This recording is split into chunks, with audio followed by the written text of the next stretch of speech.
بسم اللہ الرحمن الرحیم اللہم صلی علی سیدنا و مولانا محمد وعلی آلہ وصحبہ وبارک وسلم۔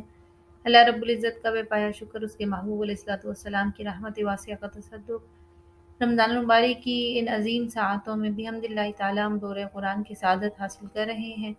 آج ہم اپنا پارہ نمبر 23 ومالیہ لا اعبد الذی فطرنی والیہ ترجعون کو انشاءاللہ پورا مکمل دیکھیں گے۔ اس میں سورہ یاسین